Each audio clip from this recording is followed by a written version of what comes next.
Few people know about the unusual tradition of American soldiers in Vietnam, namely, wearing a wooden cane.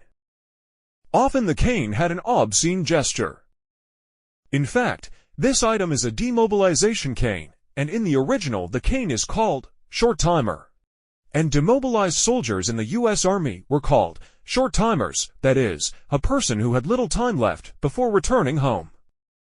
Actually, the demobilization cane emphasized his status in front of other servicemen, and for good reason.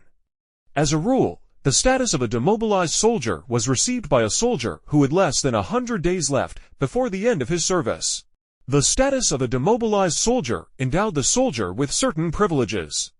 He no longer took part in dirty work, he was not put first in a dangerous patrol, and in every possible way they tried to keep the demobilized soldier safe and sound. In some units, the death of a demobilized soldier greatly affected the morale of the soldiers, far from the best.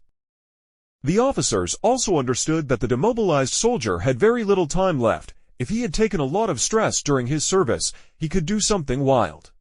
As a rule, they tried to send demobilized soldiers to some rear work. In the last weeks or months of service, they did not expose them to enemy bullets once again. Of course, there were exceptions, and these rules are not universal. Each unit is unique. Demobilization canes were made of various materials. They could be wooden, bamboo, metal, or even from a shell casing. Often, an obscene gesture, or the Pacific, was carved on the end of the cane. And also various dragons, snakes, or tigers. The dates of important events for the soldier, or every day, could be marked on the cane. A new notch was made. The more notches, the closer home.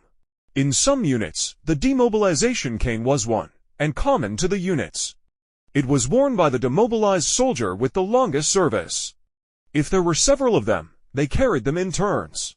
By the time they returned home, the oldest demobilized soldier would pass on the right to carry the cane to the next in line.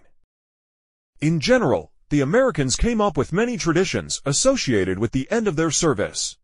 In Vietnam, they also had calendars in which soldiers noted how many days were left until home. The calendars were made in the form of various pieces of art, which were divided into separate fragments. Each one denoted a day of service. Gradually, the soldier drew them in turn, like a coloring book. There were both decent and erotic calendars. Please like and subscribe. There will be many interesting videos ahead.